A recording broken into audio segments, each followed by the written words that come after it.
the quickest and easiest way to do that. Or you can even ask someone in your IT department to look through the logs and identify any blacklist or blocklisting issues and raise them to your attention. What do we do if our ESP uses a shared IP address? Yeah, good question. I kind of addressed that in a little bit before. So I would say, you know, the ESPs that do that, and some of the most common ones are Constant Contact and MailChimp, and they actually do a pretty good job at policing their shared IPs, meaning making sure that none of their other senders on that IP can actually you know, do anything to the reputation.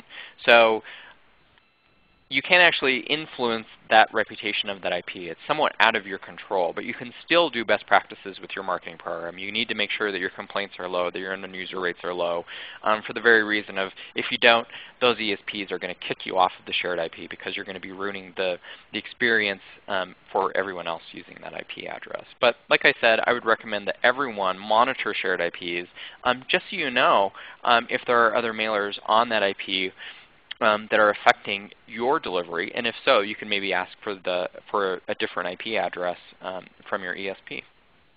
Okay, great. Now, sorry, I needed to scroll up here. When a customer uses the spam button as an unsubscribe, does it actually unsubscribe them, or does it keep getting emails until I unsubscribe them? So it really depends on the ISP.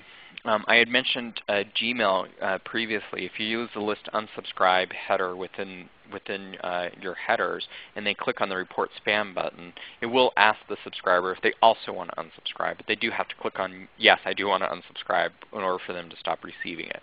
So the answer really to that question is, yes, they will actually still be receiving those emails.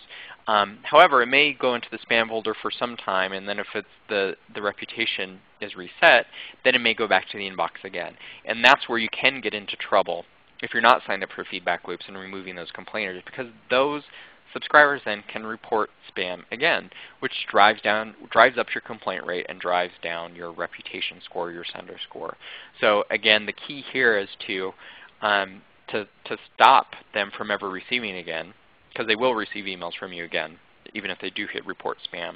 But you can stop that by signing up for feedback loops and removing those users. Is the reply to address the same as the return path or bounce address?